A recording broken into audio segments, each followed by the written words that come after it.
Did you know that today, more than 3 million Americans are living in nursing homes? Yet what breaks their hearts the most is not illness, but the feeling of losing their freedom.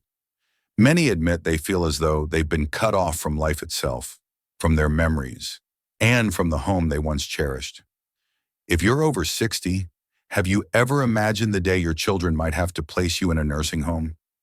That feeling of sitting in a strange room, hearing footsteps echo in the hallway, but no longer smelling the familiar scent of your kitchen or seeing the old family photos on the wall. Just thinking about it is enough to send chills down your spine. But the truth is, a nursing home is not the only option.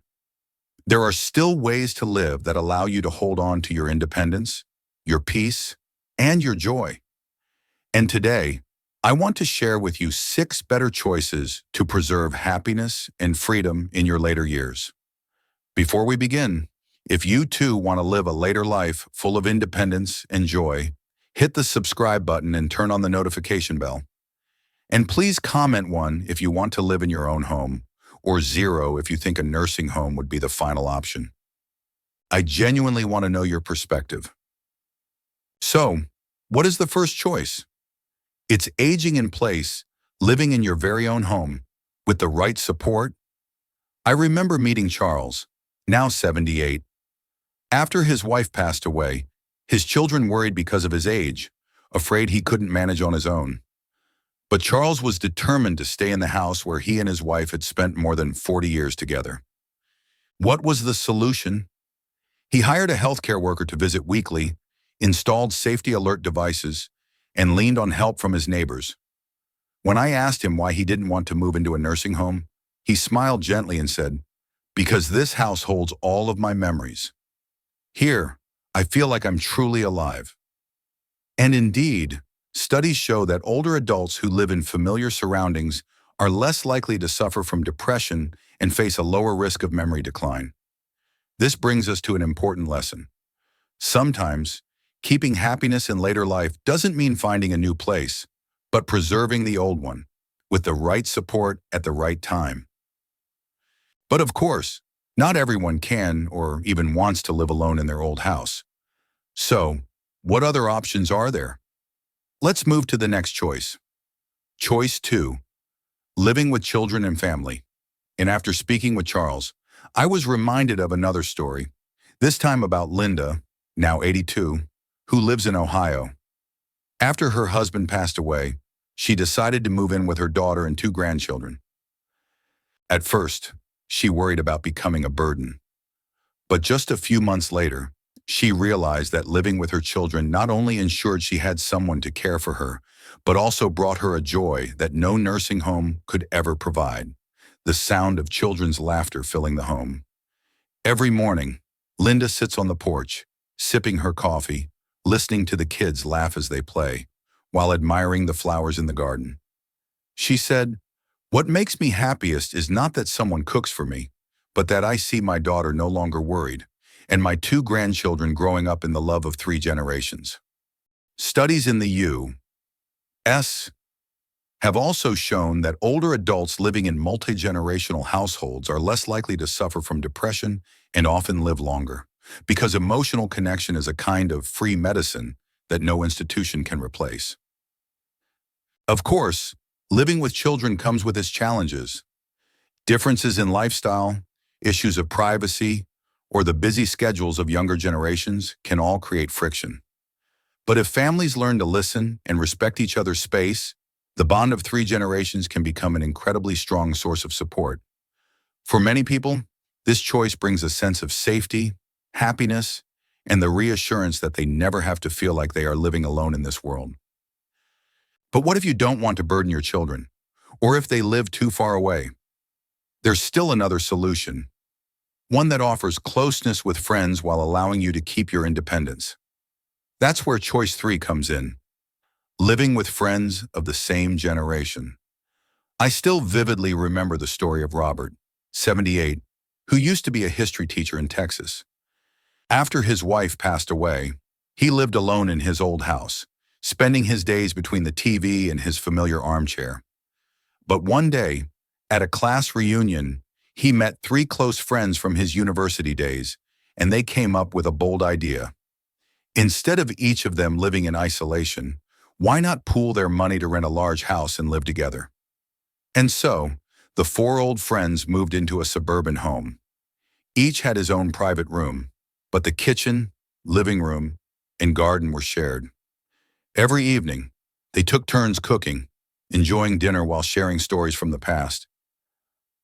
Some nights, they even organized karaoke nights just for men in their 70s. Robert laughed and said, "The best part isn't having someone to take care of me. It's rediscovering the joy of friendship, that feeling of not growing old alone." A study at the University of Michigan also revealed that older adults with close friendships are about 30% less likely to suffer from depression, and they tend to live longer compared to those who are lonely.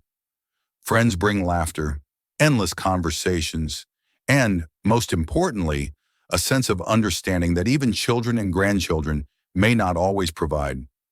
Of course, living with friends also has its challenges. Everyone has their own personality and habits, and it's not always easy to get along. But with respect and understanding, friendship becomes a solid support system, turning later life from something lonely into a journey worth enjoying. And if you're thinking that you may need more medical support or professional care than friends or family can provide, there's another option that is also quite common: living in a nursing home or senior community. Many people, when they hear the words nursing home, immediately imagine loneliness, cold hallways, or the image of the elderly being abandoned. But the truth is, that's not always the case. Nowadays, many senior living communities in the U.S. have completely transformed the way we view them. They are no longer just a place to stay, but vibrant environments that provide professional care, rich social activities, and a true sense of community. I once met Evelyn, 85, a former nurse. After her husband passed away, she lived alone in a small apartment, with her health gradually declining and her children living far away. One day, she decided to move into a senior community with 24/7 care services. At first, she feared she would feel isolated. But to her surprise, that place gave her joy again. Every morning she joined a gentle yoga class. In the afternoons she played chess with new friends, and in the evenings she enjoyed small concerts held right in the courtyard. Evelyn shared, "I realized this wasn't the end of freedom. It was the way for me to live safely, be cared for, and still stay connected with society."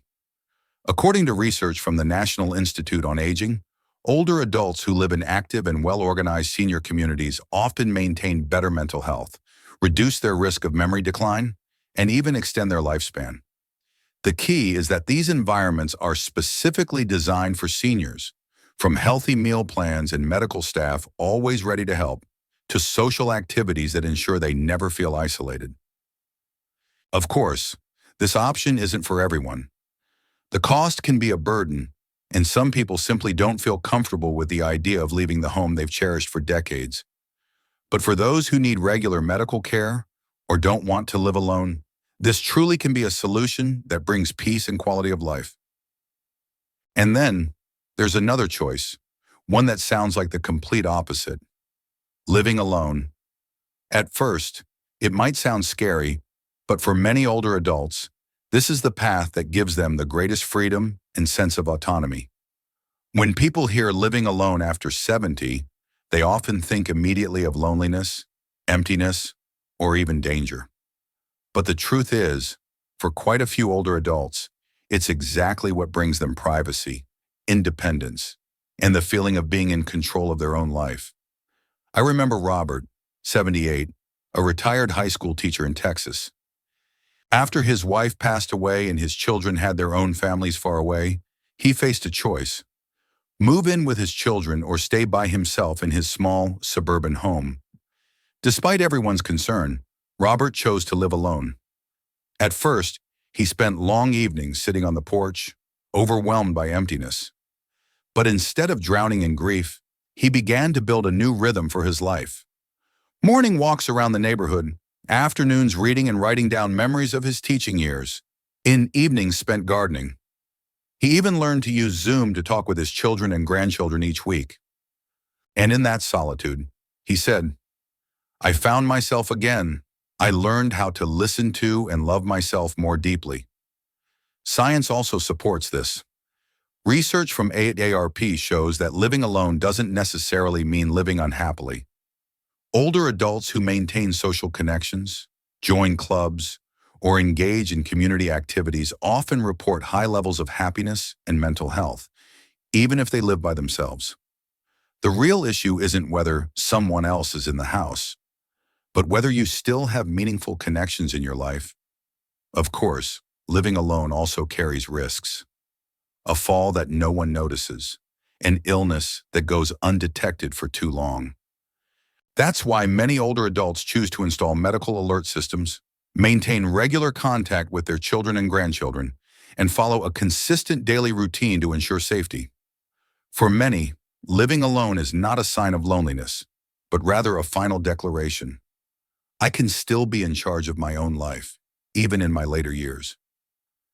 And after considering all the options, from living with a spouse, children, or friends, to moving into a nursing home, or choosing to live alone, there is yet another path, a newer option that is becoming increasingly popular in the U.S.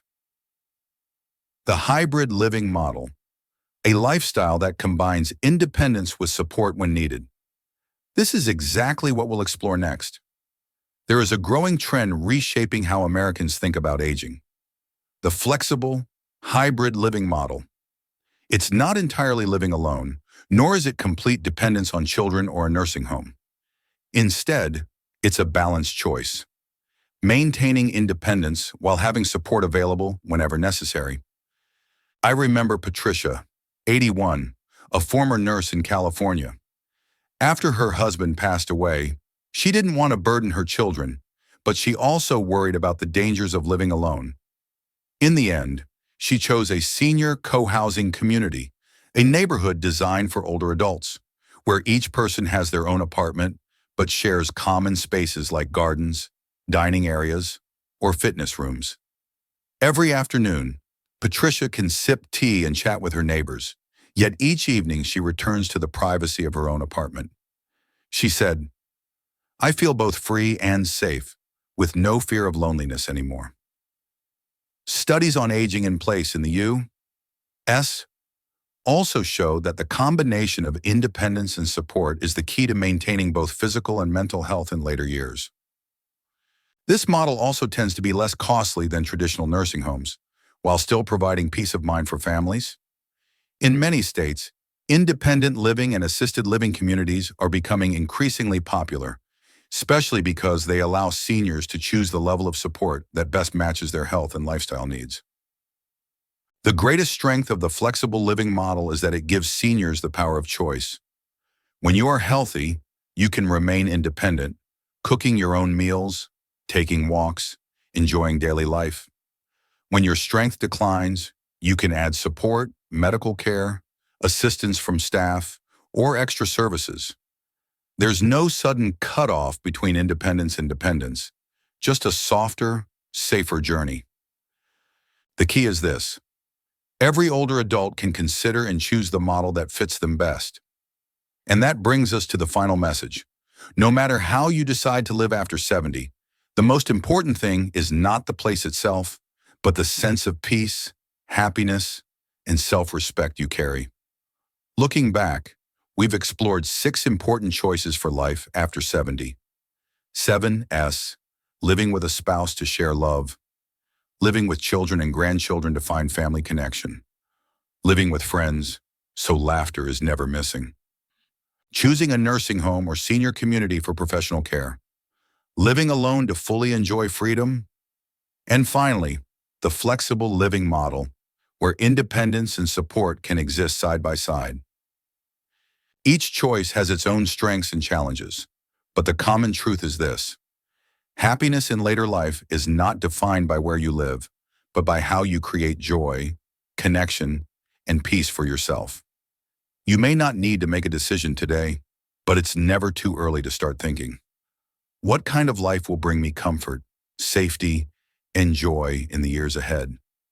If you're watching this video, pause for a moment and ask yourself, what do I want my life after 70 to look like?